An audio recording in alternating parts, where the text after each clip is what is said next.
Welcome to our annual ESOP Podcast Summer School series. We selected some of our favorite episodes over the past year to bring you for your enjoyment while we spend the rest of our summer catching our breath. Enjoy.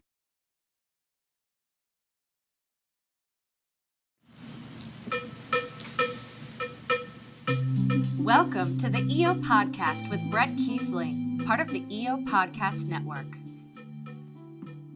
Hello, my friends. Thanks for listening. My name is Bret Keisling, and as it says on my business cards, I'm a passionate advocate for employee ownership. Last year in season 6 of the ESOP podcast, I was so pleased to bring you 3 episodes featuring great professionals at ButcherJoseph. Albert Del Pilar, Carter Smith, and Jeff Butner. If you go to our website, www.esoppodcast.com, where we've got 550 episodes in our archives. If you use the search bar for ButcherJoseph, those episodes will come right up. And today I am very pleased that I'm joined by Keith Butcher, who's the managing partner at ButcherJoseph & Company. Keith co-founded ButcherJoseph as a national investment banking firm focused on middle market M&A and advisory. That same year, Keith also co-founded Mosaic Capital Partners, which is a preeminent employee ownership private equity firm focused on investing in lower middle market companies through an ESOP buyout. For more than 2 decades, Keith has been a leading advocate for employee ownership and inclusive capitalism, and his team's enabled more than 400 companies to establish broad-based employee ownership, benefiting more than 1 million employees by allowing them to share in the equity that they help generate. With that, I'd like to welcome very much to the podcast, Keith Butcher. Keith, thank you for joining me. Well, thank you for having me and the rest of my colleagues last year. Dude, it is absolutely great. And I want to give a shout out to one of your team members, Jack Thurston, on your marketing staff. Just has done a wonderful job and generally has brought topics to me and your folks to me. And so I always appreciate Jack reaching out to me because we've got really great guests. And I love it because ButcherJoseph and Mosaic Capital Partners really are preeminent. You guys are the best at what you do. If you want to give a little more description, that would be great. Although I think each of your 3 colleagues have shared what ButcherJoseph does. So, we've kind of covered the ButcherJoseph story. And I did, when I was a trustee at Capital Trustees, Jeff Butner and our firm had worked together on a lot. So I can tell folks that I know your firm, you're talented, you're really good people. And I've been to your offices when they were brand spanking new in St. Louis, overlooking the St. Louis ball field. So I have great affection for your firm. I appreciate it. Now, we won't bore them with a bio of the firm, but we just, at the core of it, we try to bring really, really bright, talented people for the benefit of all of our clients and their pursuits in employee ownership and in whatever sort of strategic plan that they have. And Keith, one of the reasons I'm very excited, and we'll get into what brings you with us today, there are a lot of talented folks doing and providing investment banking services generally and in the ESOP field. But one of the things that I love is that you're a frequent speaker and you're a national thought leader, and you speak on being the missing ingredient. And it seems to me where some folks in your space have a focus on the dollars, your focus is on the dollars and on the people. Is that a fair way to say it? Yeah, I think that's fair. I mean, I think after you're in the business long enough, if you're going to stay in the business and in any business, and if you're going to be successful, you have to change your perspective from being transactional to being relational. And, over a long period of time, my partner Joe and I have gotten to the point where, boy, we just have a long legacy of wonderful, wonderful relationships and clients that stem over 20 years. And to do that, you got to get beyond, we're going to do something for you and we're going to generate a fee and then, we'll send you a card every year at Christmas time. And you got to figure out how to really be devoted to the success of those organizations and whatever definition of success is for them. And that's really been the goal. And that's when we talk about employee ownership, at number one, the first thing we tell everybody that comes to the door may not be right for you. And that's okay. And there's nothing wrong with it. And we are not ESOP salesmen. Like we don't want to, I don't come to a meeting and go, hey, I got 27 flavors, but all of them are ESOP. From our perspective, we want to meet with really great founder and family owners of business And we want to sit down with them and we want to figure out what do they really want to do with this business? Because all of them come to us with some feeling that something has to happen, right? There's got to be some sort of transition. We all talk about succession planning. Well, that's what they're doing. And as you and I both know, because we've both been in this business a long time, not a lot of kids growing up through businesses. And the family-owned business is great and it's wonderful. And it's I think it's like a stalwart base of this economy, but it's a dying breed. And we don't see it a lot. And so what happens is, and I joke around, and I really mean this, and I hope nobody would ever take offense to it, but I think that in family business now, I ask our clients that are family business owners to expand the definition of family. And what does that really mean? And does it, and if it's not your son or daughter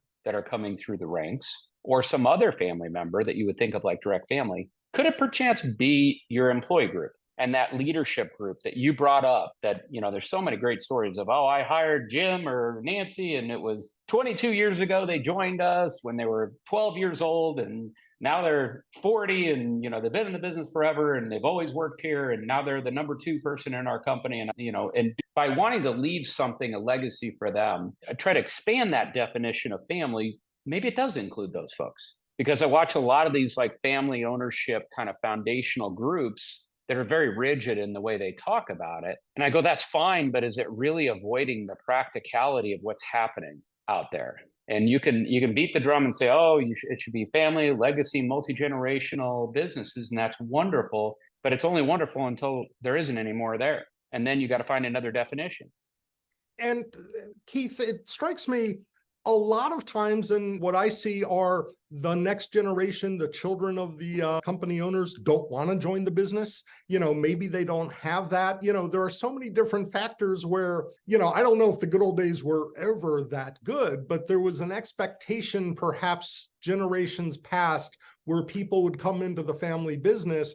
And I think that expectation is gone for very good reasons. Hey, if this isn't your passion, go live your life. And we hopefully want all of our kids to do what they are passionate about. So the options of what do you do with the business is just not on the table oftentimes for next generations. They're just not there or not interested. Yeah, that's right. And like you said, I mean, it used to be kind of a stigma, right? If you were in the 70s or 80s or early 90s, maybe even the late 90s, if you had a family business and you were expecting fully that one of your kids is going to come through that business is going to be the next person, right? That was and it happened for generations, right? And then that stigma went away, and it was okay if, the son or daughter wanted to go and they want to go do tech, or they want to go do whatever, become a doctor, become a lawyer, do what, something that has nothing to do with the business, and they just don't have the passion for it. And you don't want to create an inorganic fit.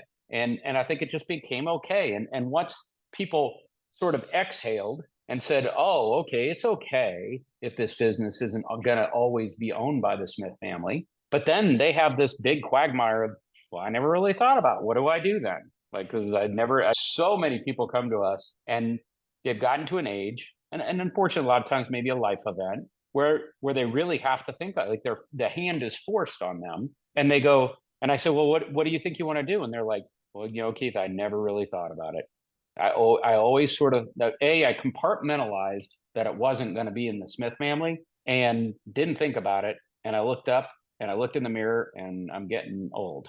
And so something's got to happen here. And that's a really honest, like, there's so much to unpack in that, because you think about the life story of that person who built that business from scratch. And we've all heard the stories of, I've got a great client in Vegas that they talk about, the two of them sat around a card table in their garage, dreamed up this business. And 30 years later, they have the number 1 market share business in Vegas, and it's a big business.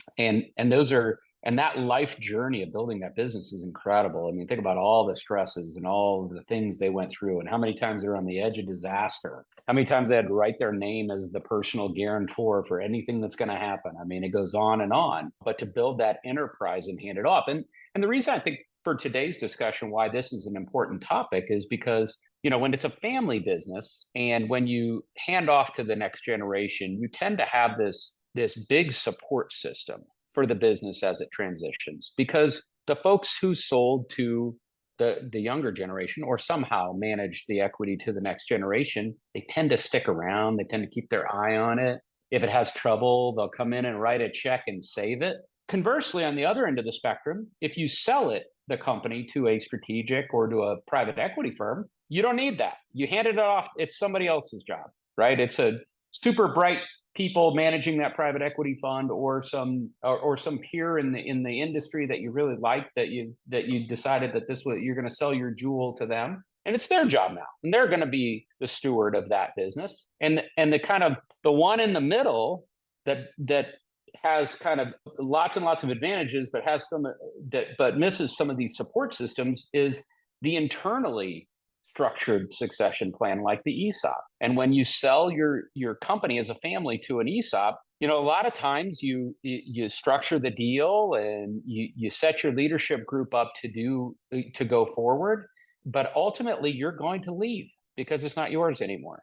And you had a plan, and if it works, you're going to get all your money and your family, and you're going to go do retirement, sort of whatever it is that you love to do in retirement. And that support system goes away, and that leadership group is sitting there going, all right, what now? Like, because they don't have that North Star founder who through a lot of times just amazing gut and instinct, like 30 years of gut and instinct, can go, okay, we're going to turn left right now, right, or can infuse capital at very important points. And you don't have that. And so what we've developed over time, and what I'm really passionate about, is we developed this consulting practice because, and I'm going to take you on a tangent here. It started with in like 2012 or 13. And if you think about like the natural, I'm sure you've talked about in other podcasts, the natural sort of timeline of an ESOP is, okay, you do the ESOP buyout, the first 10 years, nothing really happens, right? There's not a lot of repurchase obligation. Not a lot of employees have huge balances that are leaving. And the first time folks really kind of see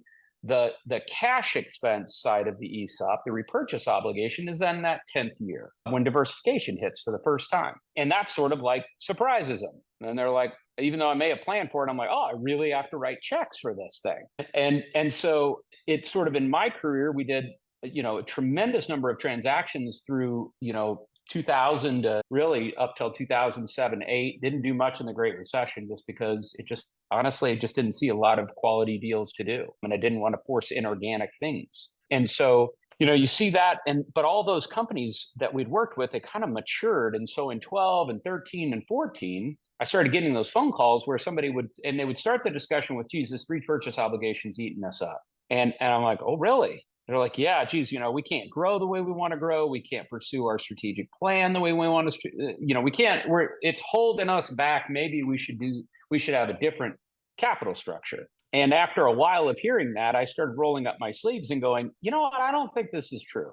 I think if you don't want to be in the ESOP structure, that's fine. But I don't think it's because the ESOP caused this. And I want to like dig into that issue a little deeper and understand it. And we built out this sort of strategic planning and, for lack of a better term, diagnosing process with clients. And they come in and we go, okay, so you're feeling pain from your ESOP. Like, that's what they'd say. And I said, okay, let's diagnose that and let's sit down. How is it stopping you from doing things? And it usually starts with us taking a step back and looking at their strategic plan and thinking about how are they value creating as a business? How are they as a leadership team really thinking about their markets, their peer class, their supply chain, everything in their people, and all the opportunity set they have in their industry and their market? And how are they looking forward and saying 3 to 5 years out, how are we going to grow value? And what I found almost universally is none of them were really talking in that language. They were talking in a language of more of like playing defense. Like, geez, I want to make sure that we keep jobs. I want to make sure that we do this or we do that. But a lot of it wasn't value creating stuff. It was playing defense. And it just struck me that, wow, these companies have evolved from family ownership with entrepreneurial sort of value creation, wealth creation motivations, and risk taking, to taking the risk trade-off and being very, very overly conservative and almost like protect the house kind of perspective. And the problem with that is fundamentally, boy, it feels like the right answer, right? I got all these employees. they have retirement balances, and now they've gotten substantial, right?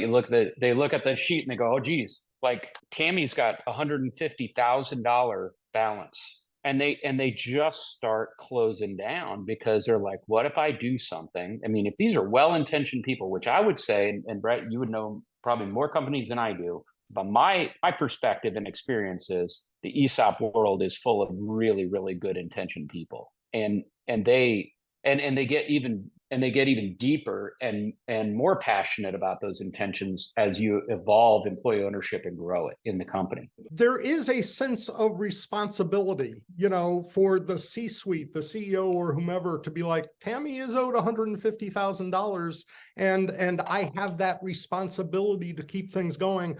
And it came to mind, I had a client when I was a trustee, great company, maybe 60 employees. And the CEO reached out to me and she said, hey, Bret, got a problem. Got a $3 million piece of equipment that I want to buy.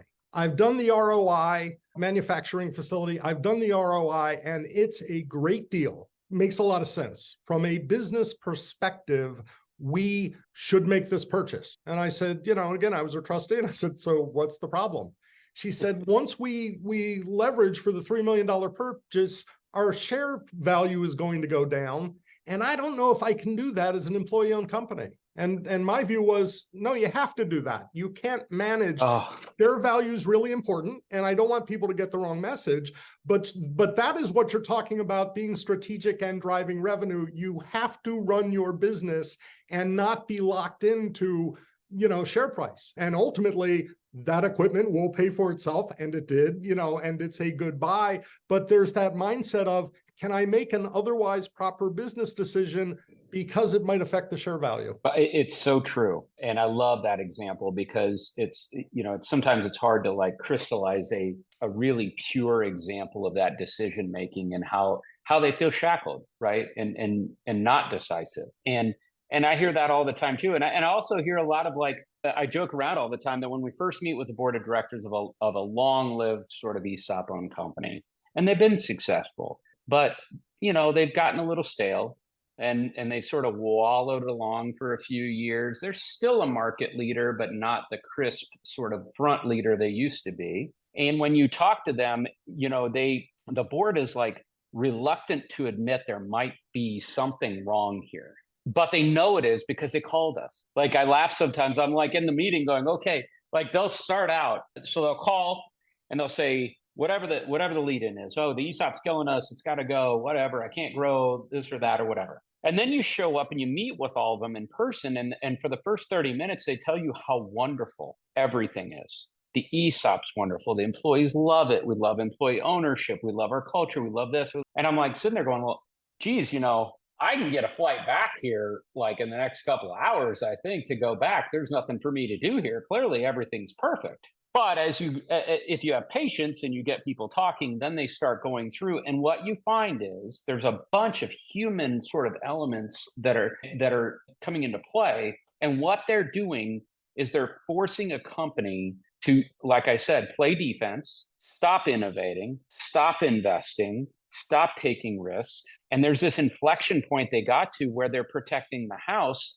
And in a perverse way, they don't realize, or they do realize, because they called, right? So they do realize they have a fear in them. And what they do realize in their hearts is if you protect the house, you will crumble the house. Because if you're not doing all those things, then the other folks in your ecosystem are going to eat your lunch. And they just haven't yet. And by the time they do, it might be too late. And that's because business takes a minute, right? To get momentum going in a business, you have to start with those little baby steps and build and build and build. And that innovation and that investment, all those things, like you need time to do that. And you need to stay on it constantly. You can't break off for a year or two and then go, oh, well, let's invest now. It's because then you'd end up making really inorganic investments and stuff because you haven't been in the game of growth. And that's not your language. And so, that's like we developed all these sets of tools that we use now, like 10 years later, where we really can diagnose the patient and we walk through and we say, well, what are the real problems? And we look at and we study their ecosystem and their supply chain, and we study their industry, and we work with them to look at what's going on within their own organization. And then we start thinking about, well, what are the missing ingredients here? And I would tell you that in almost, like, it isn't perfect, but 90% of the time, it has nothing to do with the ESOP. And it has everything to do with, they just have lost their strategic sort of execution muscles, and they need to go through the exercise of getting it back. And there's a bunch of tools to do that. And so that we spend a lot of time with them doing that. And part of it is we do this exercise, which I love. And at first it's horrifying to them, but ultimately they love it too, which is, I say, let's plan to sell this business in 3 years. And let's act like that is what we're going to do. And we may or may not ever do that, but let's act as a company like we're going to do that. And let's look forward in time, and let's think about, what would that buyer set look like? What would they value in the market? Like, what is the most valuable things that they're paying for? And we can find that out, right? We can study their industry. We can look at what acquisition activity is going on. We'll actually do outbound calls to private equity groups that are investing in the space. And private equity groups love to talk about what they're doing and why they're doing it. And you can call an MD at a private equity group and go, hey, I saw you made this acquisition. Talk me through your thesis on that. What are you thinking? And they'll talk you through it, because they want you to go look for that next acquisition for them. So if they educate me, I could be a salesman for them. And so we do all of that footwork, and then we come back and we sit down with the company and we go, okay, let's self-assess and really think about our business today. What are the strengths of this business? It's that classic SWOT. I'm not going to go through the whole diatribe, but it's that classic sort of analysis of, are we really in the value creating parts of the industry and the business? Are we really doing the best job of getting out there and getting the best clients? Are we really, attacking our supply chain and protecting and enhancing our margin? What are all the things we're doing? And also, do we know what is value creating in our industry? Where is the value chain? And who is got the most leverage? Like, I talk all the time, companies, I said, okay, who in the supply chain has the most leverage? Well, respect that. Think about that. Let's learn from that. And they always know. They always know. You ask that board and you say, who in your supply chain in peers and folks, who does everybody fear to go to ask for a price increase, or to ask for terms, or to do something? Like, who do you not want to call in your supply chain? They all know. They all know who it is. And then we go, perfect. Let's talk about them. Why? Why do they have this position? And Bret, what's interesting is, if you look back at COVID, which none of us want to, I blocked out that 37-year experience in 1 year. But if we really go back and look and we think about what happened to companies, what we see today is a lot of haves and have-nots. We have companies that crushed it, like almost disgusting success because of COVID. And we have companies that got so completely crushed that they were just lucky PPP loans came out and saved them. And the PPP loan program, by the way, for a lot of these companies really worked. Like, the program worked. And, as much criticism as there might be of it, I know so many companies that would not exist today if that wouldn't have been in existence back then. So, thanks to whoever thought that up. But setting that aside, if we go back and we look at that, it's a great exercise to take companies through that and really talk through it. Like, what happened in your industry, and who was strong, who was growing, and why. And guess what? The folks that were crushing it, they have leverage in the supply chain. And if they have leverage in the supply chain, it means inherently what they're doing has significant value. And let's look at that. Let's study it. Let's say, why aren't we doing more of that kind of stuff? And that's the exercise as we go. And as I talk through all of that, what I didn't say was ESOP the whole time, right? There are points where the ESOP is an issue. And it's absolutely true. And there's a few examples of that. Like, one is, if it's a industry that requires tremendous equity investment, there's no, like, the company already has a leverage balance sheet because of the nature of their business, right? There are many, many companies that's just the nature of the business, is you have to have leverage to operate, and you're in some way financing your supply chain at some point, right? Right.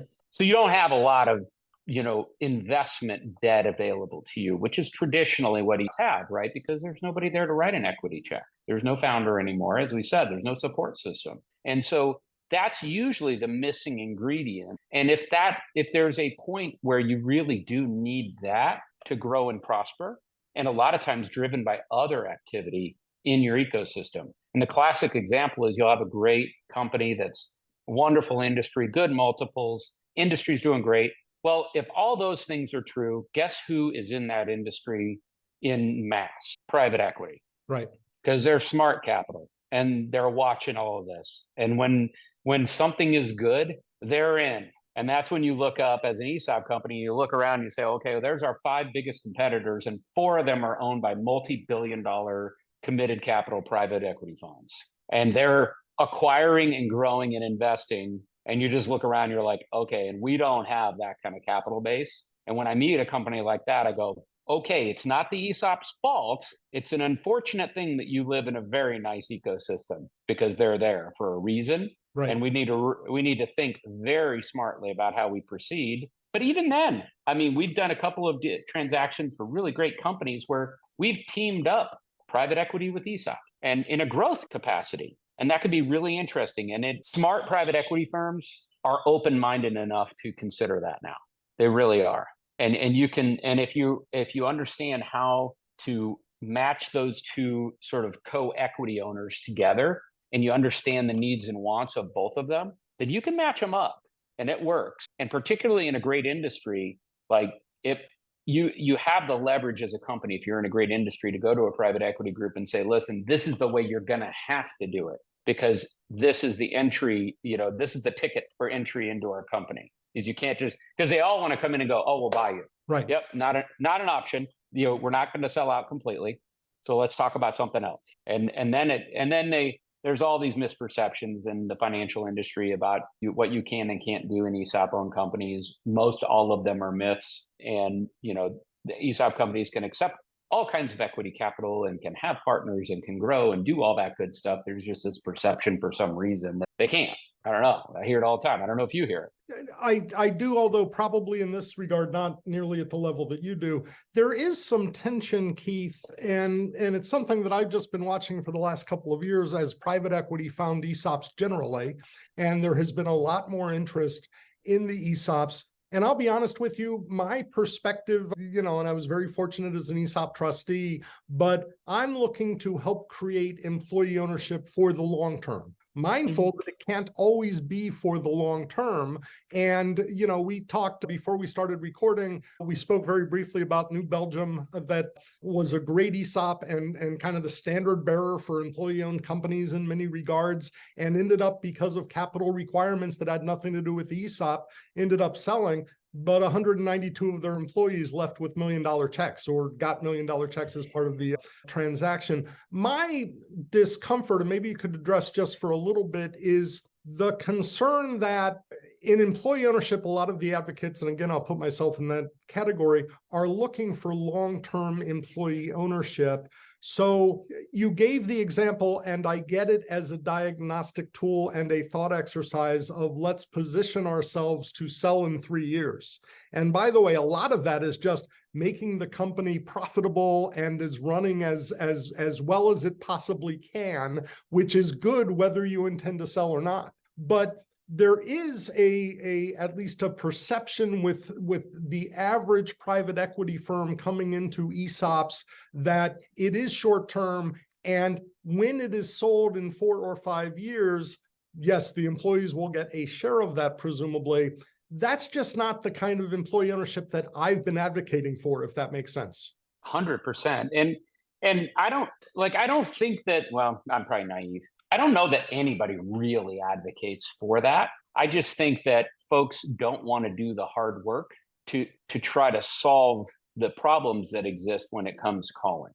And we have a great client in DC, and actually I sit on the board of the company now. And when I first met them in 2012, and it's a very large company, the board of directors I came and I presented, and they talked through all the things that they're talking about. And they had a lot of things going on. They had international employees. They had gotten to a point where I think 40 or 45% of their employee base was outside the United States. And they had a US very old, long running ESOP. And so they had an issue of haves and have-nots in their ESOP. So they had the older generation that had massive, wonderful account balances, and they had a new generation that were a pittance. And so they had a lot of dynamics around employee ownership that were challenging. And then they had this perception that they couldn't grow because this ESOP thing's holding them back, right? They had all those things. And I came and presented to the board, and I kind of walked them through. I said, I don't believe any of that. And we can roll up our sleeves and dig into this. And I think we can solve for all of those things. And we're at dinner that night. They were kind enough to take me out for a big steak dinner, which I will always accept because I grew up in Nebraska. Bigger the better. Actually, more red meat the better for me. But that's just a Nebraska thing. But we're at dinner, and the CEO looks at me and goes, you know what, Keith? He goes, we had like 10 investment banks come through here. You know what the other 9 said? You got to sell the company. ESOP's untenable. You know why? Because it's the easy answer, right? And there's not the knowledge base there, and there's a limited set. I mean, the unfortunate thing is, Bret, you know all the professionals in the ESOP world. How many of them are rolling up their sleeves and doing this kind of work? I mean, I'm out there advocating for it left and right, but it's really hard, labor-intense work that you have to be really passionate about. It's a whole lot different than doing a transaction and accepting a nice, success fee. And so you have to, as an organization, love this work. And there's just not enough places for these folks to go. And so they end up in the easy button. Oh, we'll sell. To your point, hey, New Belgium, we'll sell. Everybody gets $1 million account balance. You know what I would have said? Well, is there a way that they could get $800,000 account balances and have some ownership going forward and then get another $1 million check in 5 or 10 years? That'd be fun. And that's my playbook when somebody comes to me with that, because that's a lot of it, right? A lot of these offers come in, and if they're not a really handsome offer, ESOPs don't generally pay much attention to it, right? They don't have to. And so the ones that bubble up usually are really enticing. They're like what you're talking about. They're like, oh, this is world changing to every employee. I'm like, okay, then let's do that. Let's make it. Let's study it, and let's make this a life-changing event for these folks. But does it have to be binary, like all or nothing? And and everybody's fearful of that because the buyer's going to go away. No, they won't. Like, come on. That's just fear driving you. I mean, I'm sorry. Oh, you found the only great buyer on the face of the earth, and you're on the edge of disaster. And if you say anything, they're going to go away. I said, I don't believe it. I've been in this business too long. If they love your company, they're gonna be flexible. I hope you're enjoying this conversation with Keith Butcher, co-founder of ButcherJoseph and Mosaic Capital Partners. This is a great spot for us to take a break, so I hope you'll come back next week for the conclusion of my conversation with Keith Butcher. Thank you so much for listening. This is Bret Keisling. Be well. We'd love to hear from you. You can find us on Facebook at EO Podcast Network and on Twitter at ESOP Podcast. This podcast has been produced by Bret Keisling for the EO Podcast Network. Original music composed by Max Keisling. Branding and marketing by Bitsy Plus Design. And I'm Bitsy McKay.